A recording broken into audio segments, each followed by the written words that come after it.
got so much motherfucking design on right now. Every time, bring it back, nigga, come out that thing, hold fast, I'm the guap, bitches on my line, and you know. Assalamualaikum warahmatullahi wabarakatuh. Selamat siang dan salam sejahtera untuk kita semua. Perkenalkan, nama saya Dian Kartika. Pada kesempatan kali ini, saya akan menyampaikan rangkuman kegiatan perkuliahan sekaligus memaparkan materi dari kelompok saya, yaitu kelompok 4. Baik teman-teman sekalian, perkuliahan pada hari Senin 30 Maret 2026 diawali dengan sesi prolog yang disampaikan oleh dosen pengampu. Dalam sesi tersebut, dosen memberikan pengantar serta arahan agar mahasiswa lebih siap mengikuti pembelajaran. Setelah itu, kegiatan dilanjutkan dengan sesi absensi kehadiran mahasiswa seperti biasanya. Selanjutnya, masuk ke sesi public speaking mahasiswa. Pada sesi ini, beberapa mahasiswa tampil sebagai pembicara dengan durasi kurang lebih 10 menit. Public speaker pertama adalah Saudari Dwi Rasmi Ramadhani yang membahas tentang fenomena generasi Z yang sering mengalami overthinking. Ia menjelaskan bahwa overthinking dapat berdampak pada kesehatan mental serta memengaruhi cara seseorang dalam mengambil keputusan sehari-hari. Kemudian, public speaker kedua adalah Saudara Muhammad Ilham Fani yang menyampaikan pengalaman mudiknya ke Lampung dengan menggunakan metode storytelling. Penyampaiannya menarik karena dikemas dalam bentuk cerita yang runtut, sehingga membuat audiens lebih mudah memahami dan ikut merasakan pengalaman tersebut. Selanjutnya, public speaker ketiga adalah Saudari Yanatul Uyun yang membahas tentang fenomena FOMO atau Fear of Missing Out. Namun, dalam penyampaiannya, beliau mendapatkan masukan dari Bapak Adi karena masih terlalu banyak diam. Hal ini menjadi pembelajaran bagi kita semua bahwa dalam public speaking kita harus lebih aktif, percaya diri, dan mampu menguasai suasana. Setelah sesi public speaking selesai, kegiatan dilanjutkan dengan presentasi kelompok. Pada kesempatan ini, kelompok yang tampil adalah kelompok kami, yaitu kelompok 4.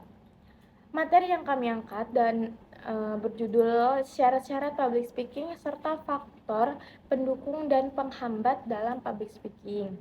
Pertama, kita akan membahas mengenai syarat-syarat public speaking. Ada beberapa hal yang penting yang harus dimiliki oleh seseorang pembicara.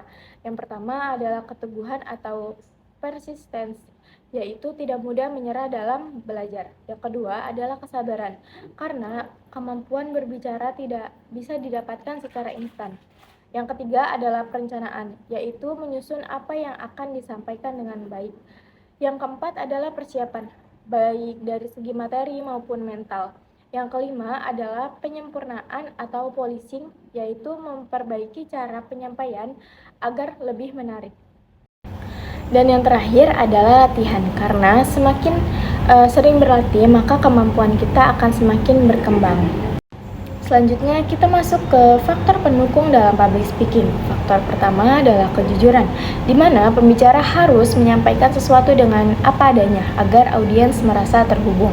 Faktor kedua adalah sikap yang benar, yaitu memiliki kemauan untuk terus belajar dan mencoba. Faktor ketiga adalah minat terhadap audiens, sehingga pembicara bisa menyesuaikan penyampaian dengan kebutuhan pendengar.